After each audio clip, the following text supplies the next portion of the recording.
Saludos, bienvenidos al tema La verdad de la Trinidad Adventista, a la luz de la Biblia y del espíritu de profecía, a la ley y al testimonio. Escrito está Isaías 8:20. Que lo disfruten. Si aún no te has suscrito en nuestro canal del Pastor Enoch Martín, suscríbete, dale clic en el botón rojo donde dice suscribirse y también clic a la campanita donde dice todas para que te llegue todas las notificaciones cada vez que tu servidor suba video nuevo y así estarás actualizado. Muchas gracias. Cuando se refiere al único Dios, según Primera de Timoteo 1:17, y verdadero, presentado por la Santa Biblia, se escribe con mayúscula inicial. Ejemplo, nuestro Dios poderoso eligió como pueblo a los adventistas. Y decimos amén. Pasamos a las preguntas. Número 1. ¿Cuántos dioses aprueba la Santa Biblia? Un Dios y Padre de todos, el cual es sobre todo y por todo y en todos vosotros. Efesios capítulo 4, el verso 6. Respuesta: un Dios. Pregunta número 2. ¿Cuáles son las dos naturalezas de Dios?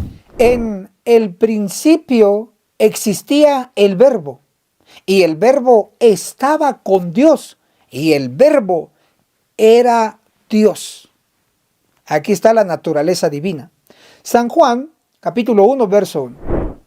Y el Verbo, es decir, Dios, se hizo carne, naturaleza humana, y habitó entre nosotros, y vimos su gloria, gloria como del unigénito del Padre, lleno de gracia y de verdad. San Juan, capítulo 1, verso 14. Respuesta: naturaleza divina y naturaleza humana. Ahora analicemos la Trinidad. Pregunta número 3. ¿En cuántas personas se manifiesta Dios? Por tanto, id y enseñad a todas las naciones, bautizándoles en el nombre del Padre, número 1, del Hijo, número 2, y del Espíritu Santo, número 3. Mateo 28, verso 19. Respuesta: en 3 personas. La deidad o Trinidad son términos adecuados para referirnos a Dios. Deidad por la naturaleza divina y Trinidad debido a que el número que representa a Dios es el número 3, según 1 de Juan capítulo 5 versos 7 y 8, y se manifiesta en 3 personas celestiales. Expresamos los atributos de la Trinidad en 3 términos. Número 1, omnipresencia. Estar en todos lados, basado en Salmo 139, versos 7 al 10. Número 2, omnisciente, es decir, saberlo todo. Primera de Juan, capítulo 3, verso 20. Y número 3, omnipotencia, que significa todopoderoso, basado en Génesis capítulo 17, el verso 1. Ahora analicemos la ecuación de la Trinidad. Muestra el resultado de la labor misionera de las 3 personas divinas. La Trinidad siempre han trabajado juntos, nunca separados. Ejemplo, en el bautismo de Cristo, los 3 se manifiestan Y así está escrito.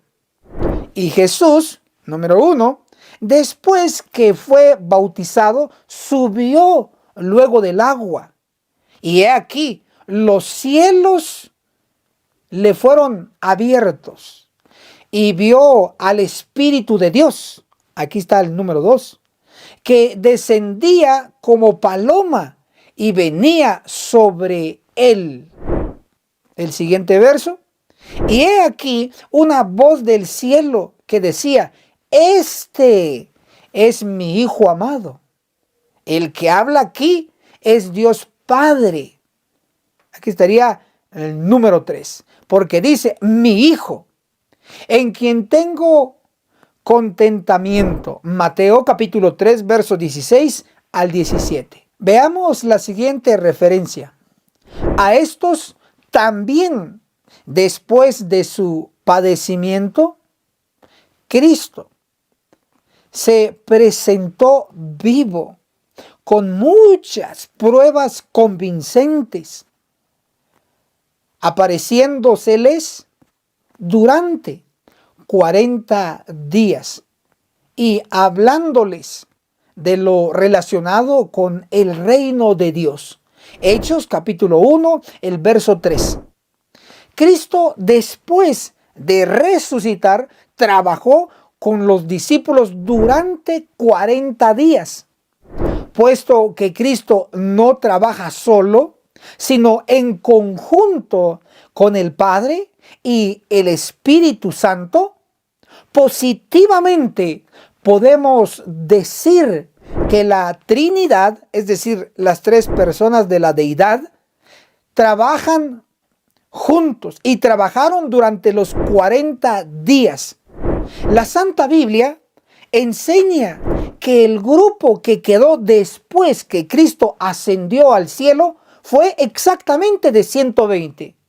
Escrito está: y en aquellos días Pedro, levantándose en medio de los hermanos, dijo, y era la compañía junta como de 120 en número. Hechos capítulo 1, el verso 15. Veamos los datos. El número de Dios es el número 3. Los días de entrenamiento, la capacitación después de la resurrección fueron 40.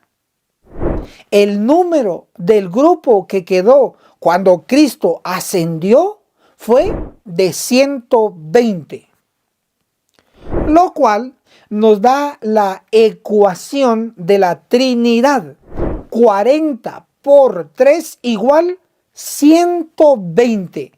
El número obtenido aquí, siendo el número exacto de los primeros frutos en el día del Pentecostés, prueba que el grupo pequeño fue el producto de la iglesia verdadera, el esfuerzo del Padre, del Hijo y del Espíritu Santo, las tres personas de la deidad. Amén. Pregunta número 4. ¿Cómo es el carácter de Dios? El que no ama no conoce a Dios, porque Dios es amor. Primera de Juan, capítulo 4, el verso 8. Respuesta: es amor. Pregunta número 5.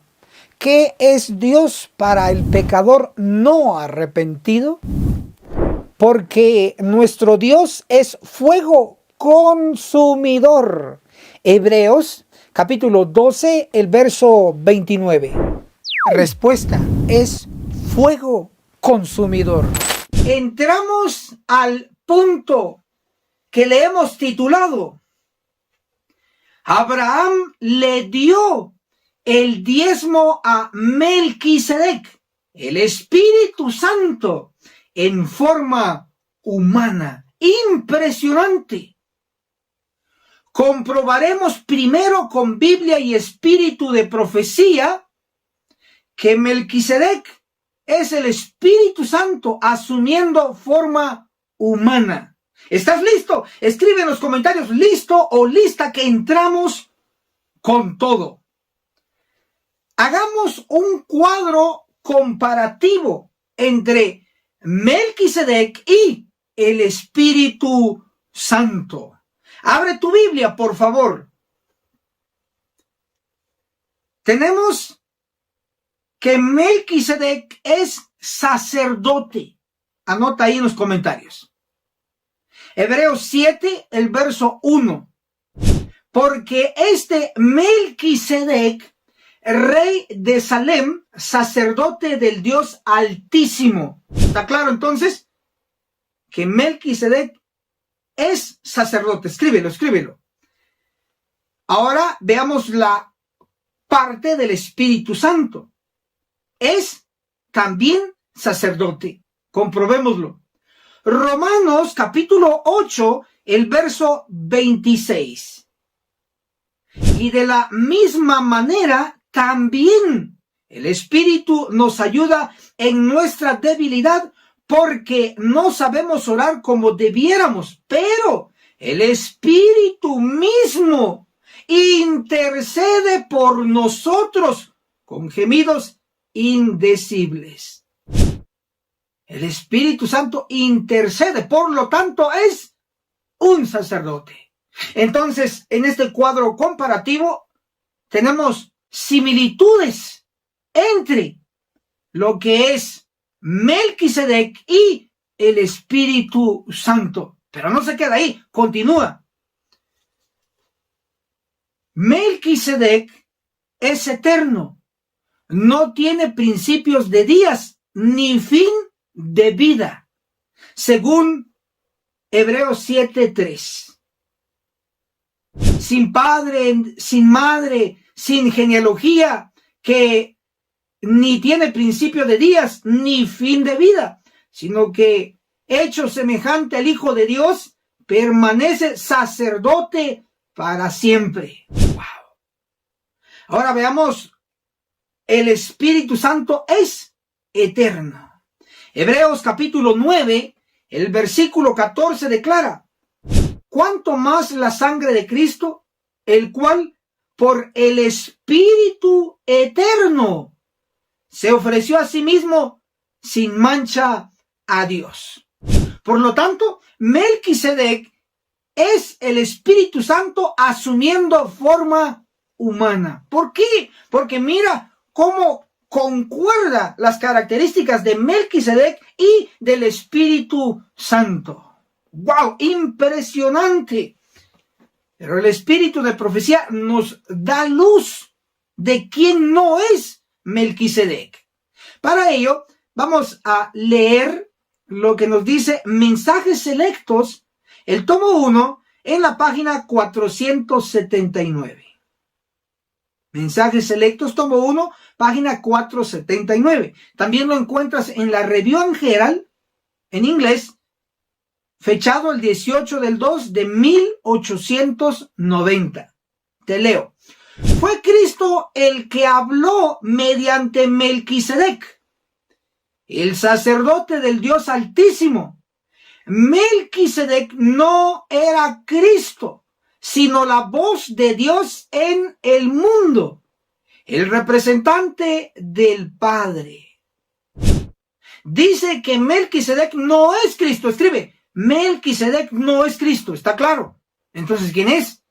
Ya te comprobé en el paralelismo que es el Espíritu Santo asumiendo forma humana. ¡Wow! Pero tenemos más evidencia. Y es una carta. Es una carta que lo tienen los fideicomisarios y también tu servidor.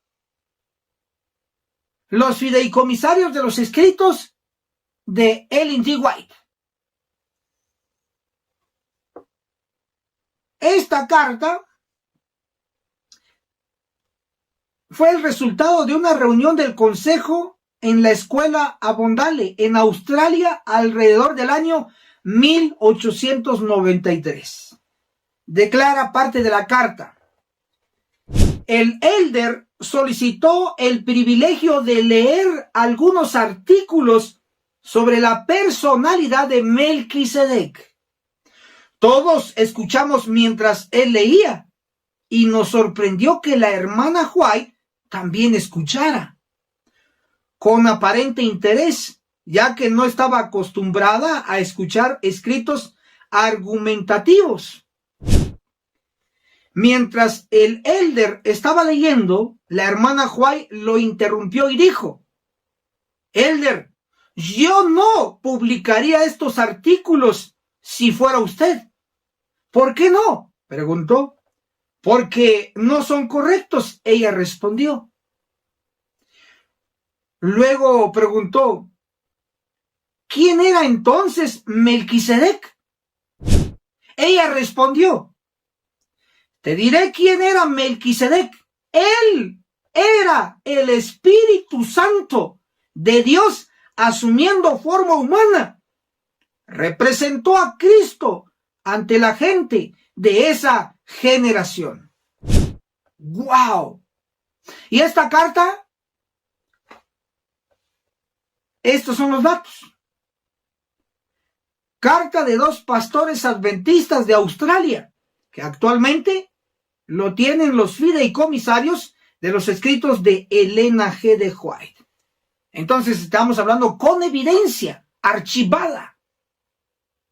Si tú quieres la carta, a nuestros más allegados, a nuestros colaboradores del ministerio, Agencia Misionera AMI, se lo obsequiamos. Si tú quieres sumarte, perfecto, reacciona, déjanos un comentario positivo y comparte. Seguidamente, solicita la carta. Inédita. Hasta donde sabemos, somos los únicos que lo tenemos en español, porque la original está en inglés.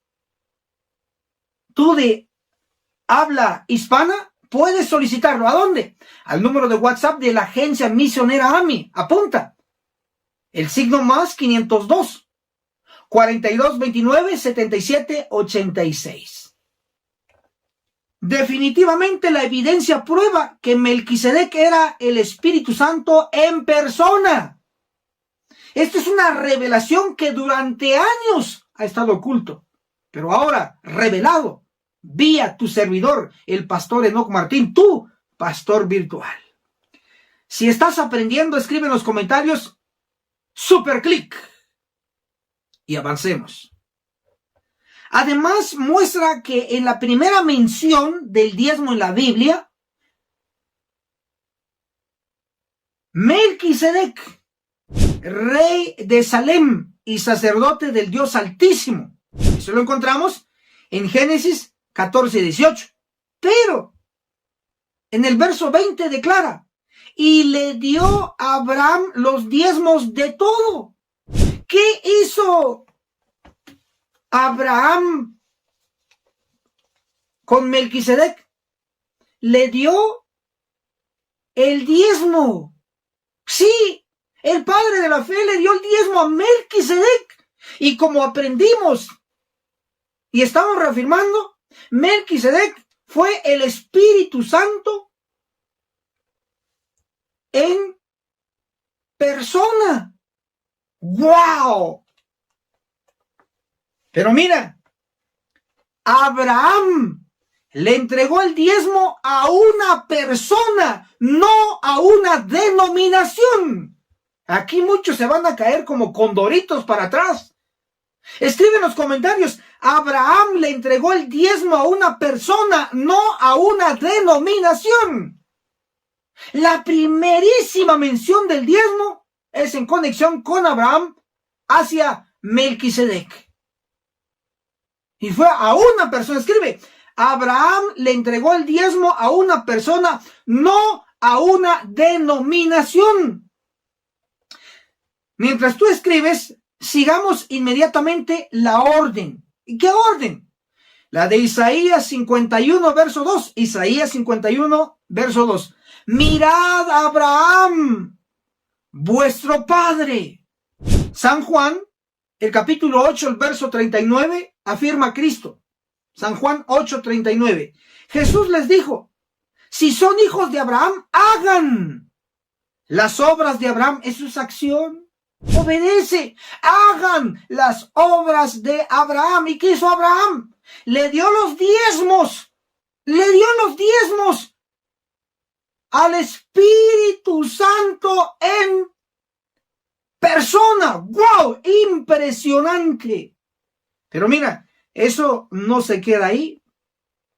Durante más de un siglo se ha estado dando los diezmos a la denominación, y eso tú no lo puedes negar. Y no están predicando la real verdad presente. ¿Y cuál es esa?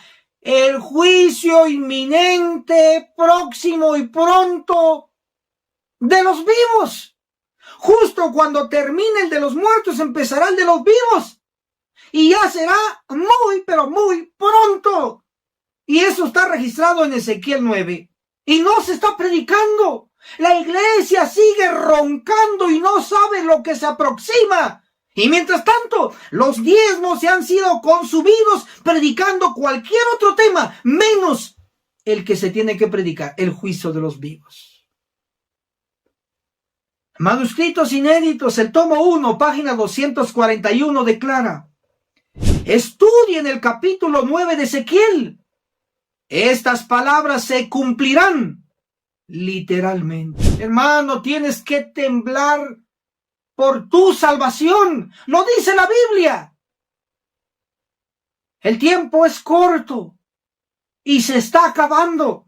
Y está a punto de ocurrir la matanza de Ezequiel 9, que lo realizarán los ángeles con alas y espadas.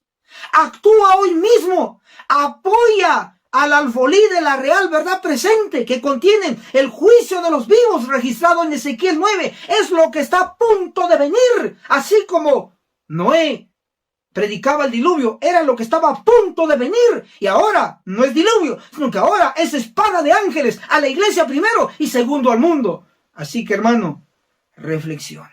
Cristo habló del Espíritu Santo en San Juan capítulo 14, en San Juan capítulo 15 y San Juan capítulo 16. Él utiliza una palabra para referirse a la tercera persona de la divinidad. En griego es parakletos. Eso lo encontramos en San Juan 14, el verso 16. San Juan 14, verso 26, San Juan 15, el verso 26, San Juan 16, el verso 7. Parakletos se traduce como ayudador o como consolador, que literalmente significa llamado al lado de uno. Antiguamente un parakletos tenía la función de ayudar a una persona, es decir, un parakletos era una persona que ayudaba a otra persona. En este caso, no es cualquier persona el parakletos, sino que es un ser divino. De hecho, Cristo le llamó al parakletos, es decir, le llamó al Espíritu Santo, le llamó Dios. Pero ¿en dónde dice eso, hermano Enoc? Lo dice en San Juan, el capítulo 16, el verso 13. Cuando venga el Espíritu de verdad, Él os guiará a toda la verdad. En la frase, el Espíritu de verdad, Cristo le llama al Espíritu Santo Dios. Pero ¿cómo es eso? Para ello dirijámonos, por favor, y abramos nuestras Biblias. En Salmos capítulo 31, el verso 5 dice, Dios de verdad. Notemos que Dios Padre es Dios de verdad.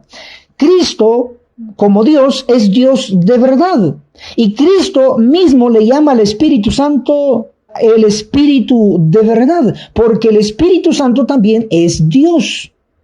Eso también se corrobora en Deuteronomio, capítulo 32, el verso 4. Sin embargo, debo de mencionar que en las versiones comunes o versiones más usadas, Deuteronomio 32, 4, dice, Dios es leal. Sin embargo, en la Reina Valera Gómez 2010, dice Dios de verdad.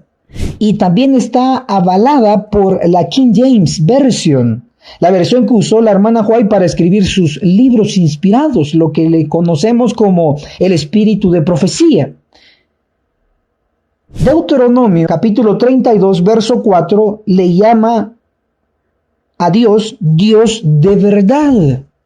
Y Cristo le llama al Espíritu Santo el Espíritu de verdad. Lo que concluimos es que el Espíritu Santo también es Dios.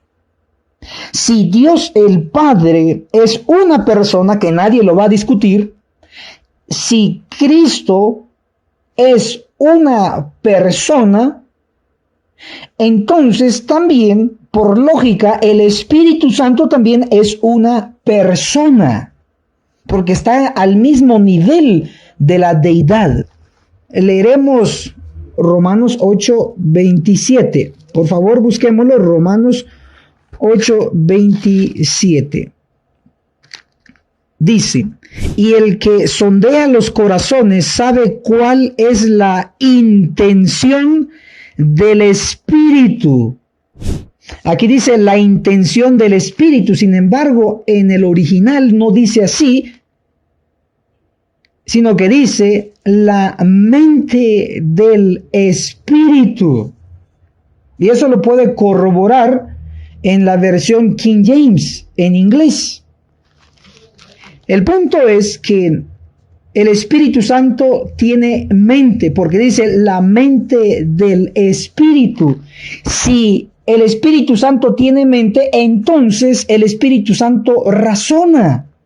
Una de las características de una persona es razonar. Veamos otro ejemplo. Primera de Corintios, el capítulo 12, verso 11.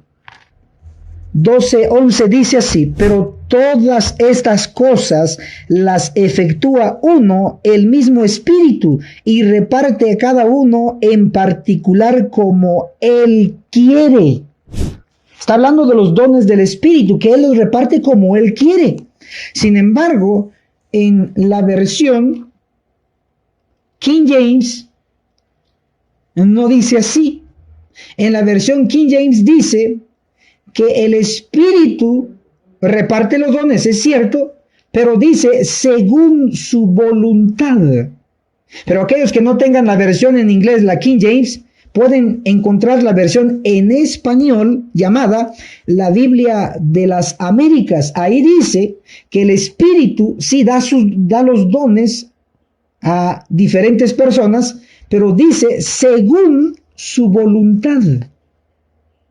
Es decir, el Espíritu Santo tiene voluntad. Y es una de las características de una persona, tener voluntad. Usted tiene voluntad, yo tengo voluntad, porque somos personas. El Espíritu Santo también tiene voluntad. Veamos la definición de voluntad en la pluma inspirada de Elena de White, en el libro Conducción del Niño, en la página 194. Dice así, la voluntad no es el gusto ni la inclinación, sino el poder de decidir. Noten entonces que la voluntad es el poder de decidir. El Espíritu Santo da sus dones según su voluntad, porque Él tiene voluntad. Él tiene el poder de decidir, porque es una persona. Así de sencillo. Veamos otras dos características que muestran que el Espíritu Santo es una persona. De acuerdo a Ezequiel capítulo 9, el verso 4, se da instrucciones. Ezequiel 9:4. Y le dijo, pasa por la ciudad por en medio de Jerusalén y pon una señal en la frente de los hombres, personas, que gimen y claman a causa de todas las abominaciones que se cometen en ella. Según Ezequiel 9:4, las abominaciones se cometen en Jerusalén. Pero según el espíritu de profecía, notemos dónde se cometen las abominaciones. Vamos a dirigirnos al libro Joyas de los Testimonios, en el tomo 1, en la página 336, dice: son los que gimen y claman a causa de todas las abominaciones que se hacen en la iglesia. Entonces noten que Ezequiel 9:4 muestra que las abominaciones se cometen en Jerusalén y los hombres de Jerusalén deben gemir y clamar. Pero el espíritu de profecía nos muestra que las abominaciones se cometen en la iglesia, lo que implica es que Jerusalén representa a la iglesia y la iglesia está formada por hombres, es decir, por personas. Y las personas deben gemir y clamar si quieren obtener el sello del Dios vivo. Entonces noten que gemir y clamar son características de personas. Ahora veremos que también el Espíritu Santo gime y clama. ¿Pero en dónde está escrito? Bueno, dirijámonos para ello al libro de Romanos, capítulo 8, el verso 26. Dice: el Espíritu mismo intercede por nosotros con gemidos, subrayen eso, con gemidos indecibles.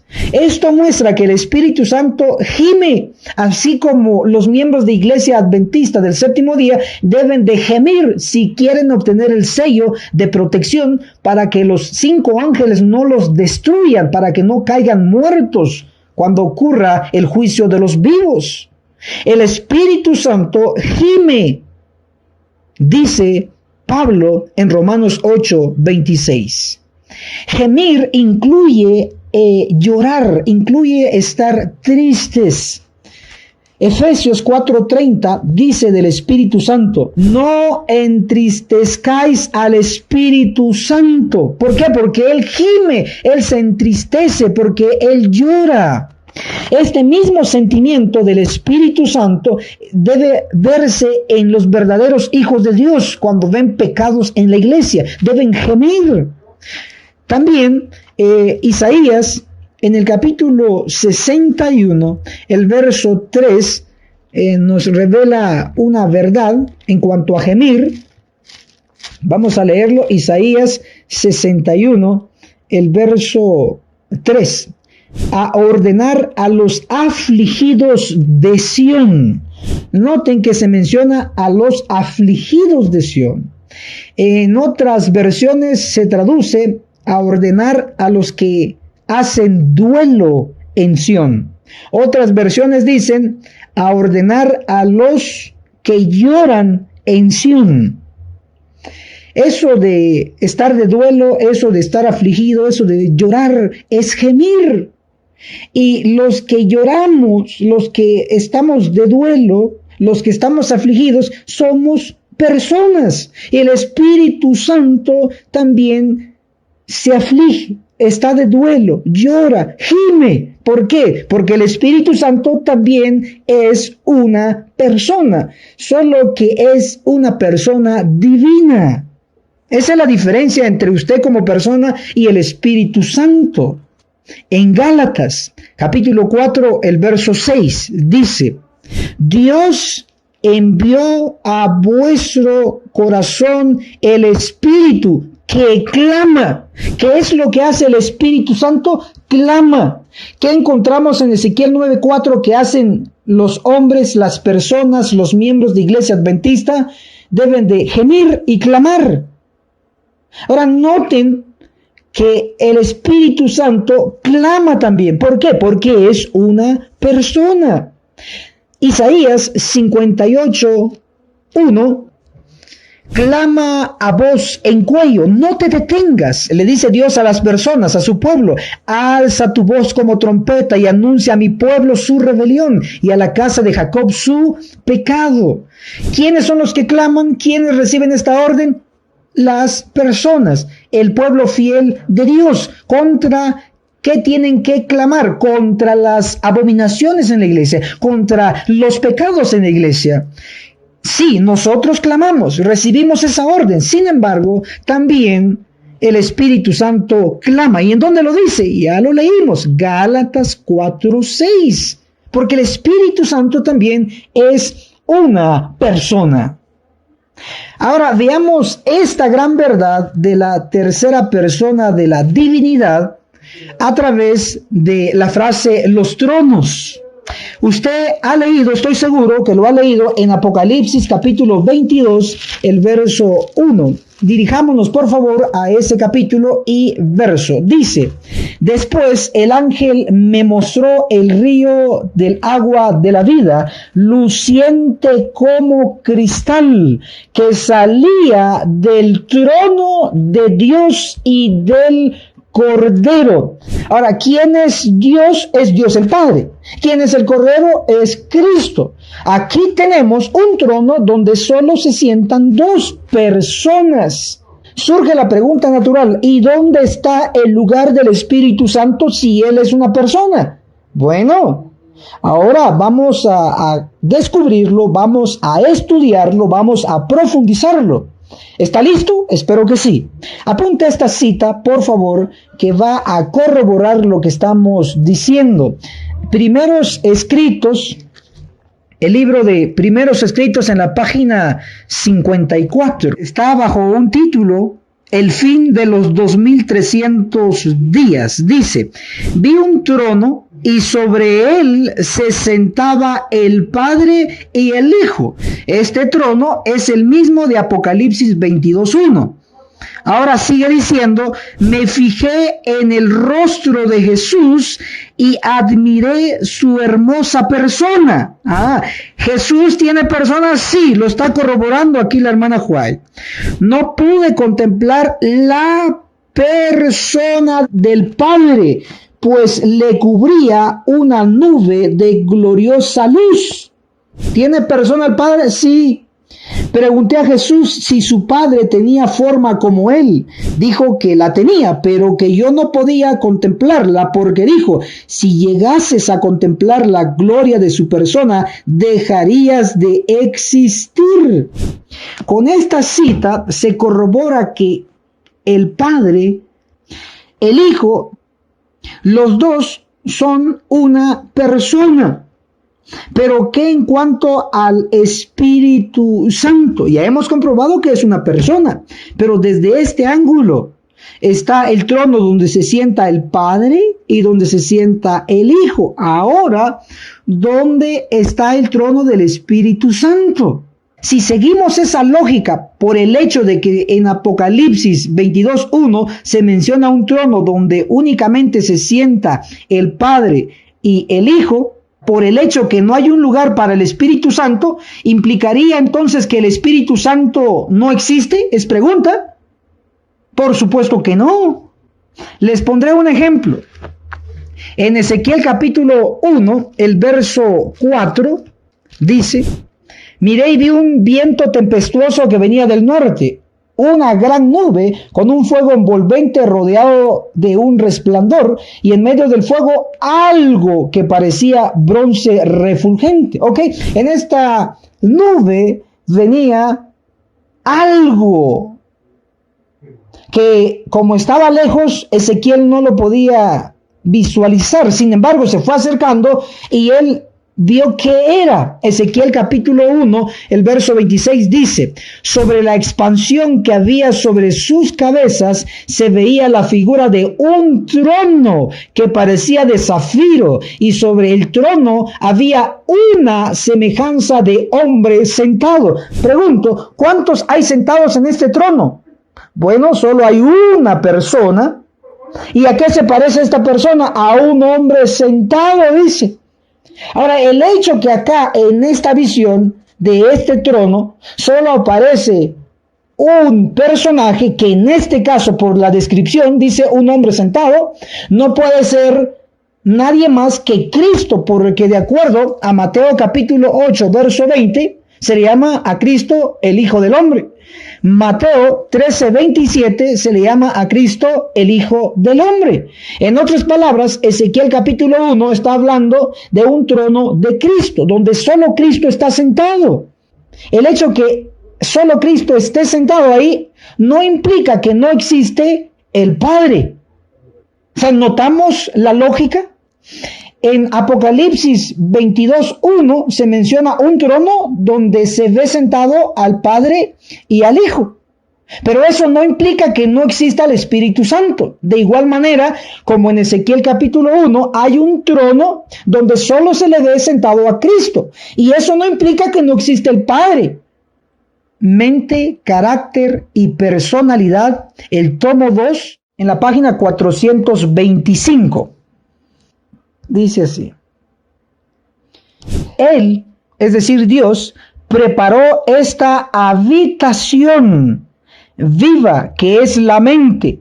Fue maravillosamente entretejida. Es un templo que el Señor mismo creó para que fuera la morada de su Santo Espíritu. Yo sé que usted sabía que nosotros somos templo del Espíritu Santo, pero esta cita nos está revelando en qué parte de nuestro cuerpo mora el Espíritu Santo. Dice Él, es decir, Dios preparó esta habitación viva que es la mente. Fue maravillosamente entretejida. Es un templo que el Señor mismo creó para que fuera la morada de su Santo Espíritu. Entonces, ¿dónde mora el Espíritu Santo? En la mente. En la mente tiene su trono. Así como el trono de Apocalipsis 22:1 se sienta el Padre, se sienta el Hijo, y desde ese trono gobiernan todo el universo, de igual manera, el Espíritu Santo tiene su morada en la mente. Ahí tiene su trono. ¿Por qué? El mismo libro, Mente, Carácter y Personalidad, el tomo 2, en la página 425, da la respuesta. Dice: la mente controla al ser humano en su totalidad. Ahí está, ya lo descubrimos. El Espíritu Santo sí tiene su morada, sí tiene su trono donde Él gobierna desde la mente de todo ser creado. En su mente está el trono del Espíritu Santo. Él controla, si usted se lo permite, todo su ser. Desde este ángulo hemos comprobado que el Espíritu Santo también es una persona con una morada en su mente. Ahora veamos la verdad de la tercera persona de la divinidad a través de los tres Elías. Dirijámonos a Primera de Reyes, capítulo 17, el verso 1, dice: Elías Tisbita. Sí, este Elías fue el que fue trasladado al cielo sin ver la muerte. Elías Tisbita. Él era una persona, y creo que usted lo tiene claro, no lo vamos a discutir. Lucas capítulo 1, el verso 13 nos habla del segundo Elías. Dirijámonos, por favor. Lucas, el capítulo 1, el verso 13 dice así: pero el ángel le dijo: Zacarías, no temas, tu oración ha sido oída. Isabel, tu esposa, dará a luz un hijo y lo llamarás Juan. Sí, Juan el Bautista. Ahora, Lucas 1, el verso 17 nos revela esta gran verdad. Precederá al Señor con el espíritu y el poder de Elías para volver el corazón de los padres a los hijos y el de los rebeldes a la prudencia de los justos, a fin de preparar para el Señor un pueblo bien dispuesto. Noten que Juan el Bautista iba a aparecer con el espíritu y el poder de Elías, claro, porque él fue el segundo Elías. Este segundo Elías era una persona. Noten que ya se estableció un patrón. El primer Elías, una persona, no un montón. El segundo Elías, una persona, no un montón. Implica que el tercer Elías, ¿cuántas personas son? No son personas, sino que es una persona también. ¿Dónde está escrito sobre el tercer Elías? Para ello, dirijámonos al libro de Malaquías. Por favor, un tema importante. Malaquías capítulo 4, el verso 5 dice: mirad, yo os envío al profeta Elías. No dice a los profetas, dice al singular, al profeta Elías, antes que venga el grande y terrible día del Eterno. Según el patrón, es que el tercer Elías también es una persona. Eso nos lo comentó Malaquías, pero también la profetisa de nuestro tiempo lo reafirmó. ¿En dónde? En el libro llamado Testimonios para los Ministros, en la página 475. Esta es la versión antigua, por supuesto. En mi caso uso los libros del Espíritu de Profecía, versión antigua, los originales. Debo mencionarles que han hecho una versión moderna. En la versión moderna de Testimonios para los Ministros, esta cita está en la página 487. Espero que lo haya apuntado. Leeré entonces en la versión antigua de Testimonios para los Ministros, es la página 475. La profecía debe cumplirse. El Señor dice: he aquí, yo os envío al profeta Elías antes que venga el día del Eterno, grande y terrible. Aquí la hermana Juárez citó Malaquías 4:5, es lo que leí. Ella comenta esa cita: alguien debe venir con el espíritu y el poder de Elías. Detengámonos. Dice alguien, no dice algunos, no dice varios, dice alguien, es una persona. Alguien debe venir con el espíritu y el poder de Elías, y cuando él aparezca, noten que dice cuando él aparezca. Él es un pronombre personal masculino. Una persona. En la traducción de inglés al español, los traductores se comieron el pronombre personal masculino, él. Si no tiene el pronombre, colóqueselo, porque así aparece en el original. Debe de decir: y cuando él aparezca. Los hombres posiblemente dirán, ¿cómo van a decir? Eres demasiado piadoso, no interpretas las escrituras de la debida manera. Déjame decirte cómo tienes que predicar tu mensaje.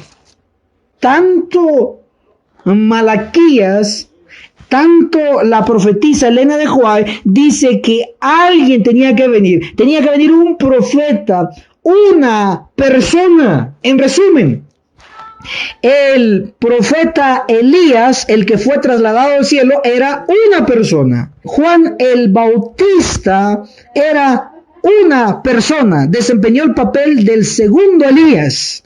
Y el tercer Elías es una persona, por supuesto.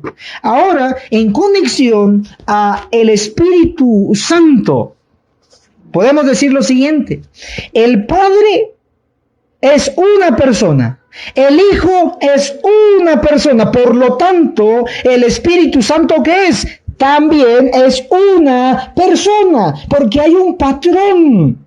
Bien, 3 citas del Espíritu de Profecía hablando de la tercera persona de la divinidad reafirmarán lo que hemos dicho. La primera cita la encontramos en Testimonios Especiales, Series B, número 7, páginas del 61 al 63. Dice: son tres las personas vivientes del trío celestial en el nombre de estos tres grandes poderes: el Padre, el Hijo y el Espíritu Santo.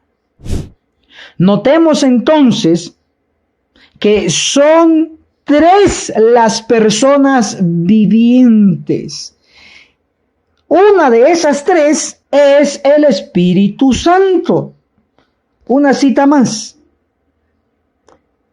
En la revista Señales de los Tiempos, de la fecha 01-12 del año 1889, dice: Él determinó dar a su representante, el Espíritu, la tercera persona de la divinidad. Está bien claro. Una cita más, y con esta vamos a concluir. Está en el libro El deseado de todas las gentes. Usted, estoy casi seguro, tiene ese libro, y si no, consígalo. El deseado de todas las gentes, el capítulo se llama No se turbe vuestro corazón. En la página 625 dice: el Espíritu Santo era el más elevado de todos los dones que podía solicitar de su Padre para la exaltación de su pueblo. ¿De quién está hablando acá? Del Espíritu Santo. Sigo leyendo. El pecado podía ser resistido y vencido únicamente por la poderosa intervención de la tercera persona de la divinidad, el Espíritu. Agencia Misionera AMI te regala una doctrina completa con los siguientes 3 cursos. Apocalipsis, el perfecto arte profético, con el autor, Pastor Enoch Martin, donde se explica todo el libro de Apocalipsis, que consta de 22 capítulos. Daniel, el perfecto arte profético, donde explicamos capítulo por capítulo de dicho libro profético. El testimonio de Jesús, 100% bíblico, que consta de 22 lecciones. Puedes comunicarte con nosotros a nuestro número de WhatsApp, más 502 42 29 77 86. Recuerda, no es vendido, es gratis.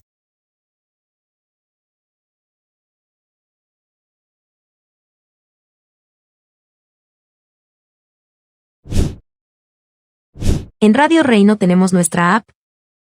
Descárgala gratis desde tu celular y encuentra tus programas favoritos, la música que tanto te ministra, y la palabra de Dios que te animará, enseñará y reconfortará.